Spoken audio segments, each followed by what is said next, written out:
Hello, अच्छे हो गए आप लोग। आज जो हम कवर करने वाले हैं वो है गुडविल। क्या होती है गुडविल, ये इस पर्टिकुलर टॉपिक का हिस्सा होगा।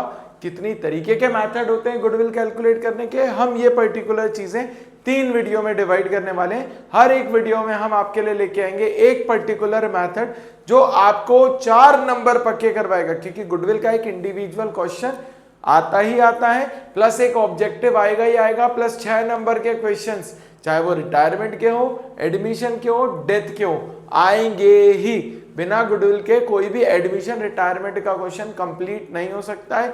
इसीलिए जरा अच्छे से समझिएगा गुडविल क्या होती है। चलो शुरू करते हैं। देखो, गुडविल 2 तरीके की होती है। पहला बोला सेल्फ जनरेटेड गुडविल, दूसरा बोला परचेज गुडविल। मैं एक एग्जांपल से देखते हैं सेल्फ जनरेटेड गुडविल और परचेज गुडविल। एक राम है, उसने एक मैन्युफैक्चरिंग यूनिट स्टैब्लिश करी।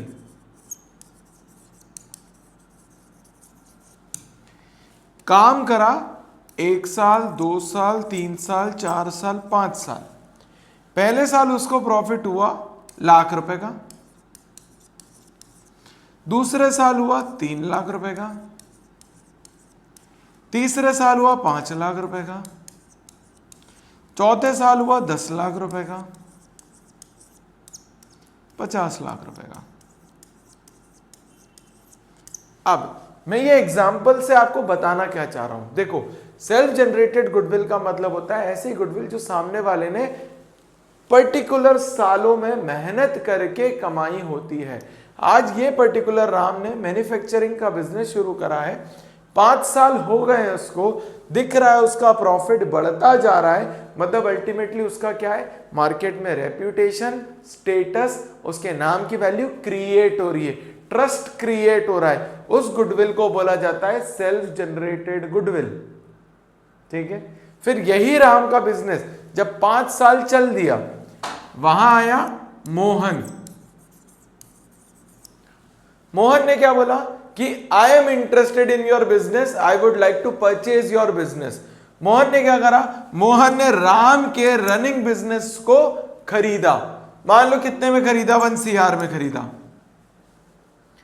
तो जो मोहन को गुडविल मिल रही है ना, वो कहलाएगी परचेज गुडविल। गुडविल का बेसिकली मतलब होता है रेप्यूटेशन ऑफ द बिजनेस।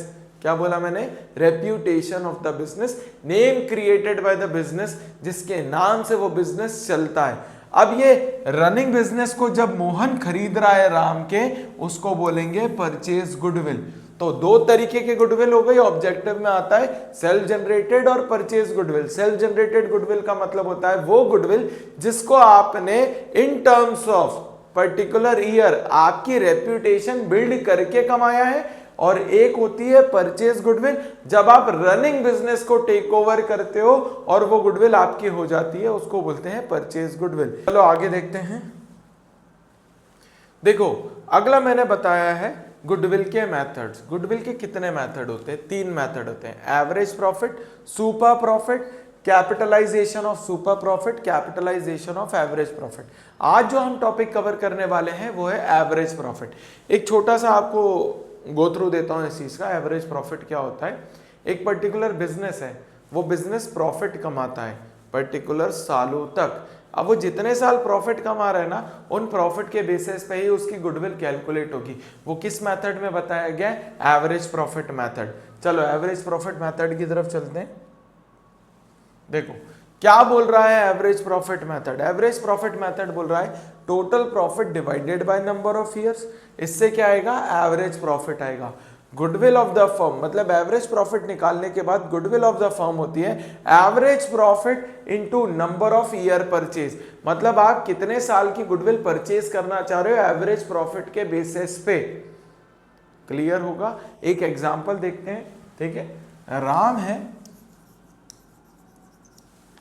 ठीक है, उसने 4-5 साल के प्रॉफिट कमाए, 2010, 2011, 2012,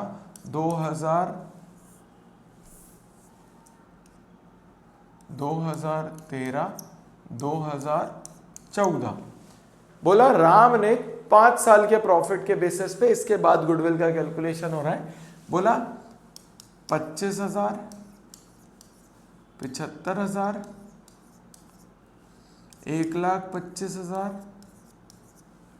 2,75,000 और 5 लाख। देखो मेथड के अंदर सबसे पहले क्या बोला गया है, बोला गया है टोटल प्रॉफिट। टोटल प्रॉफिट का बेसिकली मतलब होता है सम ऑफ ऑल दिस प्रॉफिट। जब आप 2010 से लेके 2014 तक के सारे प्रॉफिट को ऐड करोगे तो क्या बनेगा, टोटल प्रॉफिट। कितना बनना है देख लेते हैं, 1 लाख, 2,25,000, 3 लाख, 2 लाख, 5 लाख, 5 लाख और 5 लाख, 10 लाख रुपए। क्या हो गया हमारा टोटल प्रॉफिट, 10 लाख रुपए। मैंने लिख दिया 10 लाख रुपए। कितने साल हैं, 1 2 3 4 5, 5 साल हैं, डिवाइडेड बाय 5। जब हम टोटल प्रॉफिट को 5 से डिवाइड करेंगे तो हमारा आएगा एवरेज प्रॉफिट, जो कि आ जाएगा कितना, 5 1 जा 5, 5 2 जा 10, 2 लाख रुपए। यहां बोल दिया goodwill of firm is valued at 2-year purchase of average profit। बोला गुडविल ऑफ द फर्म कितने ये साल की वैल्यू कर रहे हैं, 2 साल की वैल्यू कर रहे हैं। मतलब सामने वाला कितने साल की गुडविल का पैसा देने को तैयार है, 2 साल की गुडविल। मतलब वो खरीद कितने साल की गुडविल रहा है, 2 साल की। तो हमारा एवरेज प्रॉफिट कितना आया, वो आया 2 लाख रुपए, into number of year purchase उसने कितना बोल के रखा है, 2 साल, तो हो गया 2। वो आ जाएगा goodwill of the firm 4 lakh रुपए। क्लियर होगा, फिर से बता देता हूं। हमने करा सम ऑफ प्रॉफिट, मतलब पूरे प्रॉफिट को प्लस करा तो आया total profit, divided by number of years. इस पर्टिकुलर एग्जांपल के अंदर हमारे पास कितने साल थे, 5 साल। हमने 5 से डिवाइड करा, आया कितना, 2 लाख रुपए। 2 लाख रुपए आ गया। फिर बोल दिया क्वेश्चन ने goodwill of the firm is value 2 year purchase of average profit. तो आपने 2 से मल्टीप्लाई कर दिया एवरेज प्रॉफिट को, तो आपका कितना आ गया, 4 लाख। देखो ये ऐसे छोटे छोटे क्वेश्चंस ना ऑब्जेक्टिव का पार्ट बनते ही बनते हैं, तो आप इनको ओमिट नहीं कर सकते। क्या आप सोचोगे कि मैं स्किप कर दूं और मैं दूसरा बड़ा क्वेश्चन कर लूंगा, नहीं। आपके 20 नंबर के ऑब्जेक्टिव होने चाहिए। अगर आपके 20 में से 20 सही हो गए तो मतलब अगर कोई एक बच्चा है जो आज की डेट में पास नहीं हो पा रहा है तो उसके लिए पास होना बहुत आसान होगा। छोटी छोटी चीजों को आप ज्यादा ध्यान दें ताकि आप आपका उतना स्कोर कर ले जिससे आप पास हो पाए, ठीक है। क्योंकि 20 नंबर के ऑब्जेक्टिव आते हैं और 7 नंबर और आपको लगेगा पास होने के लिए, तो टोटल कितना हो गया, 27। और उसमें एक ना एक गुडविल का क्वेश्चन आता ही आता है, तो प्लीज मेथड अच्छे से समझिएगा। अब देखते हैं एक और चीज। देखो 2 चीजें होती है यहां पे जब भी आप गुडविल कैलकुलेट करते हो। पहला होता है एबनॉर्मल प्रॉफिट, एबनॉर्मल लॉस। देखो क्या होता है एबनॉर्मल प्रॉफिट और एबनॉर्मल लॉस। देखो जब भी हम गुडविल कैलकुलेट करते हैं किसी बिजनेस की, तो हम वो प्रॉफिट कंसीडर करते हैं जो उस बिजनेस के कोर आइडिया से रिलेट करता है। अगर मान लो मेरा बिजनेस ही क्या है, फूड प्रोसेसिंग यूनिट है, फूड प्रोसेसिंग यूनिट है, ठीक है। जब मेरा बिजनेस ही फूड प्रोसेसिंग का है तो मैं यहां पे कंस्ट्रक्शन के हुए प्रॉफिट को कंसीडर नहीं कर सकता। मतलब मैं सिर्फ वही प्रॉफिट कंसीडर करूंगा जो किससे रिलेट करेगा, मेरे फूड प्रोडक्शन यूनिट से रिलेट करेगा। सिर्फ वही प्रॉफिट कंसीडर होगा। अगर मैं किसी का घर प्रॉफिट पे बेच देता हूं, उससे मेरे को प्रॉफिट मिल रहा है, वो प्रॉफिट मैं फूड प्रोसेसिंग में डाल रहा हूं, तो वो कंसीडरेबल नहीं है for calculation of goodwill.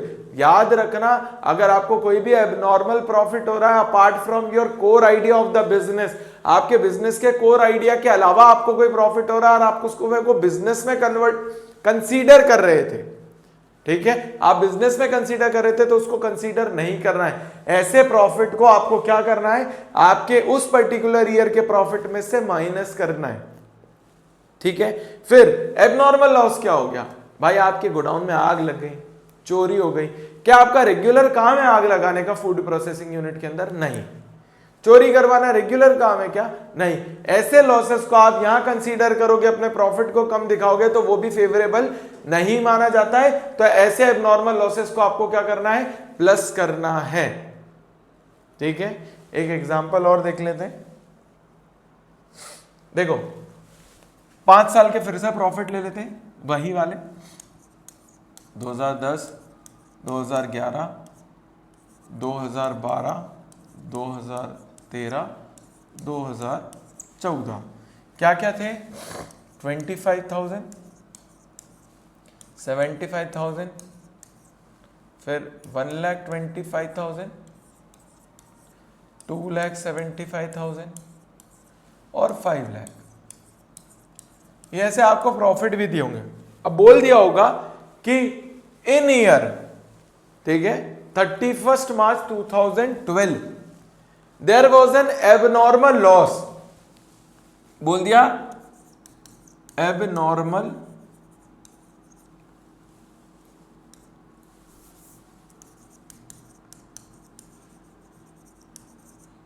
Loss 50,000 का। ठीक है, फिर बोल दिया in year 2014 there was an abnormal profit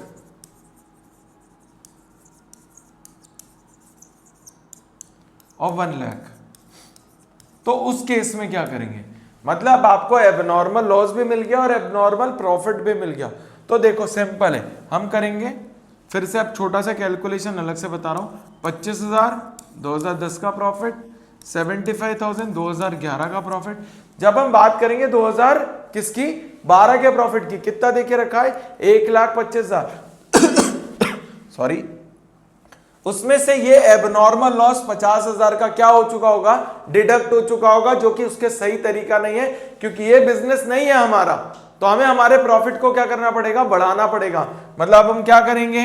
1,25,000 plus 50,000 equals to 1,75,000। ठीक है, फिर लिखेंगे 2,75,000, फिर लिखेंगे अब हो गया एबनॉर्मल प्रॉफिट। किसी चीज से प्रॉफिट कमाया था तो 5 लाख की वैल्यू बड़ी दिख रही होगी, कितने? 1 लाख रुपए से। हम उसको करेंगे माइनस, क्योंकि मैंने आपको बोला एबनॉर्मल लॉस प्लस होता है, एबनॉर्मल प्रॉफिट माइनस होता है। तो जगह 5 लाख माइनस 1 लाख जो आ जाएगा 4 लाख। तो कितना हो गया? 25, 75, 1 लाख, 2,75,000, 2,75,000 में 75 प्लस करा तो 3,50,000, 3,50,000 में से 2 लाख रुपीस प्लस करा तो 5,50,000 प्लस 4 लाख, 550 प्लस 4 लाख हो गया 9,50,000। फिर वही करेंगे, क्या करेंगे? Total profit upon number of year. Total profit कितना है हमारा? 9,50,000 अपॉन नंबर ऑफ ईयर्स कितने हो गए? 5 साल हो गए, डिवाइडेड बाय 5। काट देंगे, 5 1 जा 5 9 जा 1,90,000 आ गया हमारा क्या? Average profit. फिर वही goodwill of the firm is 2 year purchase, तो 1,90,000 इंटू 2 कर दिया तो आ गया कितना? 3 2 9 जा 18, 2 1 जा 2 और 3, 3,80,000। ये क्या आ गई? ये आ गई हमारी गुडविल ऑफ फर्म। क्या आ गई? Goodwill of firm. कि ये गुडविल है जो कैलकुलेटेड फिगर है, जो किसी ना किसी चीज के लिए आप यूज करोगे। आप बिजनेस बेचने वाले हो तो ये गुडविल आपको मिलने वाली है। सिंपल लॉजिक, क्लियर है? अब एक और इंपॉर्टेंट चीज है, वो देख लेते हैं अपन। देखो क्या होता है, जब गुडविल कैलकुलेट करते हो, आप कोई एसेट खरीद रहे हो या आपने कोई रिपेयर का खर्चा करा है, तो ऐसे क्वेश्चंस आपको बुक में जरूर मिले होंगे। जैसे एक साल का प्रॉफिट था, मतलब मैं एक बार में उसको कवर अप करता हूं कि एक पर्टिकुलर ईयर है 2012, एक मोटर कार परचेज करी थी। Purchase was treated as traveling expense on which depreciation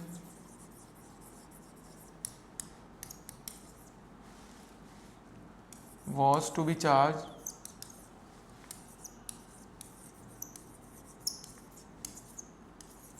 %25। देखो क्या बोला, एक मोटर कार खरीदी थी जिसको आपको ट्रैवलिंग एक्सपेंसेस की तरह ट्रीट कर लिया, बल्कि वह एसेट नेचर था। अब उस साल प्रॉफिट मान लो हुआ होगा 20 लाख रुपए का। अब मोटर कार कितने की थी, मान लो 5 लाख रुपए की। अब देखो, अगर आपने मोटर कार खरीदी है तो वो जानी चाहिए थी बैलेंस शीट के एसेट साइड पर, उस पर डेप्रीसिएशन चार्ज होना था, मगर उसको उसने डेप्रीसिएशन ना चार्ज करते हुए किसके अंदर डाल दिया, ट्रैवलिंग एक्सपेंसेस में डाल दिया। अब ट्रैवलिंग एक्सपेंसेस में डाला होगा तो आपका प्रॉफिट का फिगर क्या हो गया होगा, कम। तो ऐसे केस में आपको एसेट की वैल्यू को, जो प्रॉफिट की वैल्यू होगी उसको बढ़ाना पड़ेगा। तो आपको ये मोटर कार की जो वैल्यू है कितनी, 5 लाख रुपए, इसको प्लस करना पड़ेगा। पहली बात तो क्यों, क्योंकि आपने इसको अगर ट्रैवलिंग एक्सपेंसेस पे, या आपने जब प्रॉफिट एंड लॉस बनाया होगा इधर ट्रैवलिंग एक्सपेंसेस पे 5 लाख रुपए डाल दिया होगा, जिसके कारण आपका प्रॉफिट का फिगर कितने से कम हो गया, 5 लाख रुपए से कम हो गया। इसलिए आपको आपके प्रॉफिट के फिगर को कितने से बढ़ाना पड़ेगा, 5 लाख। फिर दूसरी चीज इसमें आपको करनी पड़ेगी, 5 लाख पे डेप्रीसिएशन चार्ज करना पड़ेगा 25% के हिसाब से। वो कितना आ जाएगा, 25 5 125, ठीक है, कितना देगा, 1,25,000 रुपए, वो आपको माइनस करना पड़ेगा। ऐसे एडजस्टमेंट आते ही आते हैं, ठीक है। 5 साल की गुडविल के बीच में एक एडजस्टमेंट ऐसा चिपका दिया जाएगा आपको, तो आपको समझना है कि नेचर ऑफ द ट्रांजैक्शन क्या है और उसको कैसे ट्रीट करना है। वह एसेट नेचर का है या एक्सपेंडिचर नेचर का है, ये आपको ट्रीट करना है, आपको क्वेश्चन समझना पड़ेगा, ठीक है। इसी के साथ हमारा एवरेज प्रॉफिट मेथड यहीं खत्म होता है। आप इसके रिलेटेड अगर कोई भी डाउट हो तो हमें कमेंट बॉक्स में पिन करिए, हम उसका सोल्यूशन आपको करके देंगे। क्लियर है, और साथ में हमें सपोर्ट करिए, हम आपके लिए एक बहुत इंपॉर्टेंट चीज बहुत जल्दी लाने वाले हैं। मैं पिछले वीडियो में भी आपको बता चुका हूं, मैं उसको बहुत जल्दी टीज करने वाला हूं आपके साथ, ताकि हमें आपका सपोर्ट मिले और हम लोगों की और मदद कर पाए। Thank you.